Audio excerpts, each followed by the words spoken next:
খারিজ হই 200 বছর আগে এর ওয়াজ হই ইবনে আব্দুল্লাহর মধ্যে অনুমানিক 250 বছর থেকে 6 বছর আগে 250 বছর ইবনে আব্দুল্লাহর মধ্যে বয়স কোনো 1000 বছর আগে অনুমানিক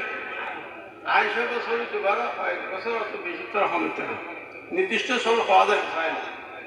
ইবনে আব্দুল্লাহর মধ্যে এই আব্দুল্লাহর মধ্যের নাম অনুযায়ী